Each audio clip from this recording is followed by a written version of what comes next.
Ladies and gentlemen, boys and girls, it was almost too good to be true. What's up, guys? Welcome back to another video on the channel. It is absolutely great to have you back. Garage doors closed and the heat is off because it is freezing outside, and I've got an exciting announcement because I'm a big vest type of guy. We've got the flannels, we've got the hats, it's a coordinated outfit, but the Eddie Bauer, although very nice, is not enthusiast, and it can't get you entered to win that truck right there. The vests are actually going to be coming to the site soon. It's been an absolutely unbelievably popular request by you guys, and we finally found a product that actually meets our standards. So be on the lookout for that. Download our app if you haven't already. But boys and girls, that truck and you might have a future together. If you want to get entered to win this beautiful brute of a 2022 dually high country DURTYMAX and $30,000 in cash, then seize the opportunity. Max out with 20 times entries that are live through the 24th of November. It's oddly eerie here in the pole building because I'm the only one up here today, but we've got a lot of stuff going on, and it was almost too good to be true, where the OBS is unfortunately going to be leaving our possession yet again today. I have this piece right here that we actually have to put into the back with all of the other stuff as we make some moves with this big girl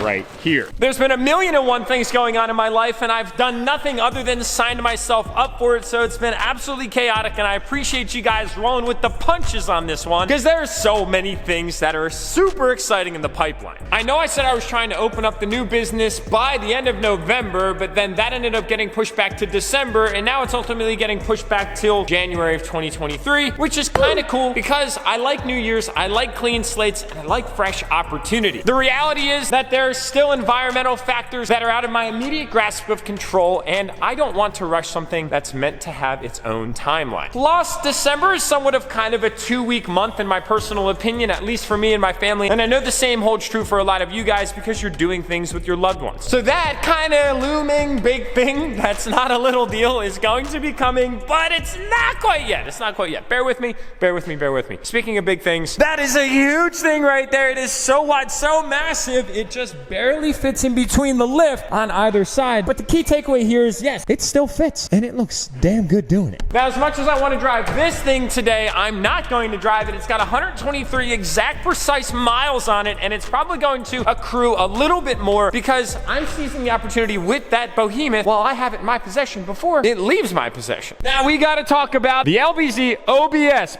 Boys, this thing is like the project that has no end in sight, but we have a game plan. Unless other environmental factors that be change this decision, we are taking this damn thing to SEMA next year. What booth is it going to be in? I don't know. When are we going to get it out there? I don't know. Do I even know the dates of SEMA? Absolutely not. But I know it's going to be roughly about a year away or a little bit less at this point. So this thing is going to be very much a compilation of the entourage in Lancaster, both enthusiasts, Next Level Motorworks, Accelerate Auto, Peach Bottom Auto Body, to say the few, and Standout Specialties to help us with the wheels. I want this thing to be a standing culmination of what my county is capable of. It's the perfect facade. Now, I just want to recap you guys real quick. This truck sat down at Next Level Motorworks for a little while to get a lot of things done, like the polished drive shaft that looks extremely nice up underneath, and other miscellaneous little tidbits and gizmos and gadgets. Now, we're going to be bringing it down today to continue that approach. I've got a super sick exhaust idea in mind for this thing that's going to flow off of that really nice PPE downpipe that's in there waiting to marry up to its final assembly. We also need to figure out what to do with the sway bar because currently there just isn't one, and these old trucks with the flex that they have that we know of because we tested it that one day involuntarily flex a lot. So when you lift them up, ultimately there's more airflow up underneath the truck. It tends to do a lot of this more, and I haven't actually driven it on the highway once ever because, well, I am a little bit nervous. I'm not even going to lie to you guys at all, but B, I want that full front end to be assembled. Although the radius arms are there, the track bar is in place, and all the other components that are going to hold it down like the shocks are there, it still makes me nervous. This thing also needs just some more additional TLC, such as the fact that you guys probably saw on Instagram, we were doing 90 miles an hour down my local hometown because it's still doing 90 miles an hour. None of this stuff is connected right now other than the fuel gauge because that's actually factory forward OBS. It works off this switch right here. But the battery voltage, the coolant, the engine temperature, and the coolant temp for the trans do not work, as well as the tach. And I really want to get this very specific Ford base cluster to work for the GM motor that's up underneath. Also, we need to figure out another solution to hold this hood up because the factory strut springs are not going to cut it with the way that we had to architect the motor to fit in. I also just learned that I have a screw in my tire. That probably explains why it's going low constantly, so I'm gonna have to fix that.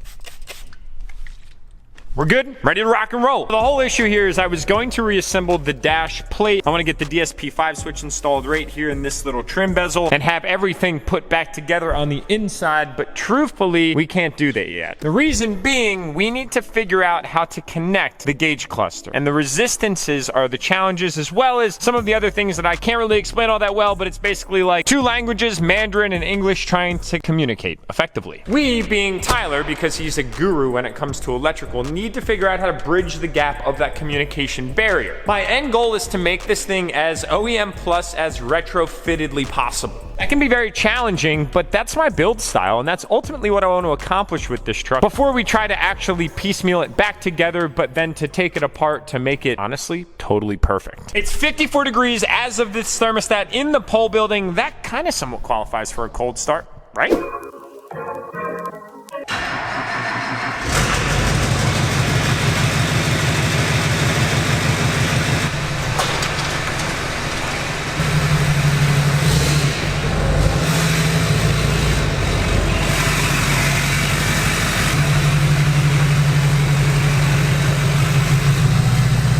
Now, at this very point in time, it is cold outside. We're talking like 38 degrees. And there's actually no way to redirect any of the vents inside this thing for HVAC or heat. But fortunately, we do have a heat source, and that's right here through the defrosters. It's better than nothing because driving in an absolutely freezing vehicle wouldn't really be the funnest thing ever. So we got this thing cranked for the time being, which goes to another one of our agenda items, which is getting the 6073 style compressor mounted somewhere on the passenger side of this thing, connecting the vent lines, and then figuring out how we can actually plumb an HVAC system, having the pressure sensor solenoid connected, and all these little tiny things that actually add up to being really big challenges. If anybody has any guidance whatsoever in the experience of doing anything like this, I would absolutely love and welcome every ounce of your feedback, guidance, and direction so we can efficiently go about tackling this project. The hardest climbs come with the best views, and that's ultimately what we're destined to do. We actually got to take a middle of the road pit stop here.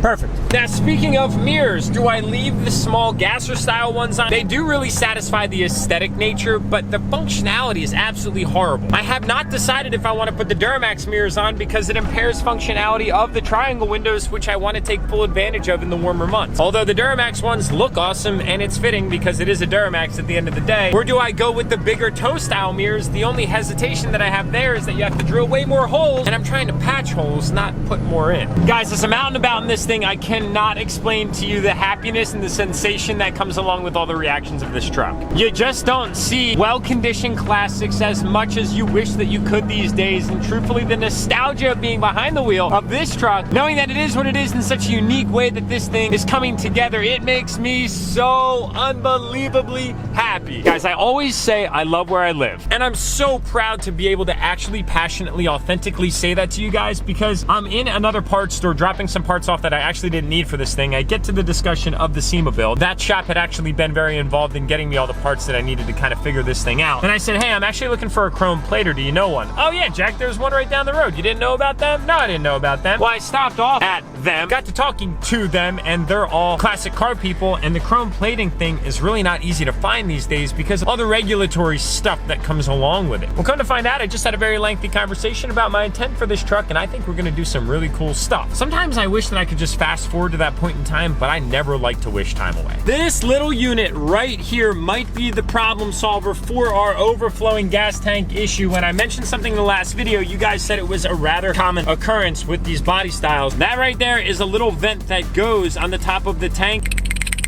It's got a gravity-fed little seal on the bottom, and as air looks to escape, it should go out there versus through the fill neck, which is a complete pain because diesel baths, when you don't want a diesel bath, are not fun. Probably won't fix the issue, though. Interestingly enough, I'm seeing a reading on the voltage meter, but it's surpassing that of what is about probably 14 or 15 right in the middle. We are cranking at 14.6 volts, which is fantastic, exactly where we want to be. I don't know, man. I think it's haunted. Ladies and gentlemen, we are back in Next Level Motorworks, where this thing is going to reside to go down the continued checklist. We are also running into some issues where the sway bar cannot be connected because the Ride Motorsports bracket does extend about a 3/4 of an inch from where we actually need to mount that sway bar. So I'm looking to get a custom one of these made. Tremendous mistakes, major mistakes, massive mistakes were made. Oh my God. I am humble in my embarrassment and my mistakes, and you have to embrace the humility of life and learn from it. I decided to go through a very narrow drive-through with the Denali to grab a cup of coffee as I was on my way down to 1275 Loop Road. I typically run 14 wides. I've been really liking these concave 12 wides that didn't get picked for Dream Diesel Giveaway 27. And I'm like, yeah, I got 12 wides now. Like, I can totally do this. It's not gonna be an issue whatsoever. I'm on the phone with my wife, catching up about some plans that we have on the weekend, not paying attention. And I did something I've actually, I can say with confidence, never done in my entire life, which is kind of actually miraculous considering how many forged sets of wheels that I've owned over the last 7 years. Statistically, time to error ratio, not all that bad. Pretty bad damage though, right here. Oh, just look at it. Just look at it. Terrible, terrible, terrible. And all the way down here. Look at that. I quickly got out of the truck and tried to dust off the sidewall because you can see it spinning around, and anybody that knows.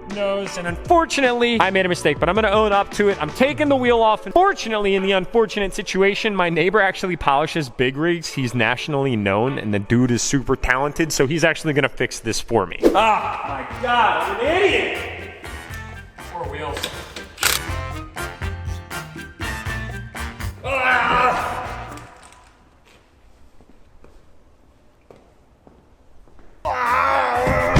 If you grunt, it makes the tough pickup even easier. Now, I did just throw a poll up on Instagram. I'm asking you guys, which one would you pick for the day? We've got a DURTYMAX dominated garage right now with the LBZ, the High Country that could be yours, and my Denali. I'm a little winded right now because I obviously just had to jump up into that behemoth that is 29. Whew, catching my breath. And that's actually the one that I'm gonna be taking today because we have a really fun video in store that you guys will see later in the week. But as we sit here and look at this, are you taking the LBZ, are you taking the High Country, or are you taking the Denali for the day? The shop is actually pretty empty because I'm actually missing 2 other DURTYMAXs, which is the OBZ and the L5P. And then of course, number 28, which we still don't have a winner for as of this video going up. Now I do want to take this moment to reemphasize what I said on Instagram, and I'm just so grateful, genuinely, from the bottom of my heart, for this opportunity to build relationships with you guys through YouTube. It's an amazing platform that I jumped onto just to connect with like-minded people, and it has done exactly that. And I'm so thankful. I'm thankful for this view, I'm thankful for you, and I'm thankful to continue to share this opportunity that we call life together with all of you guys. So that's where we're gonna be wrapping up this video. Appreciate you guys tuning in as always. Subscribe if you haven't already. Tap that thumbs up button on your way out. Grab some entries for 29 if you'd like. And I'll see y'all in the next upload.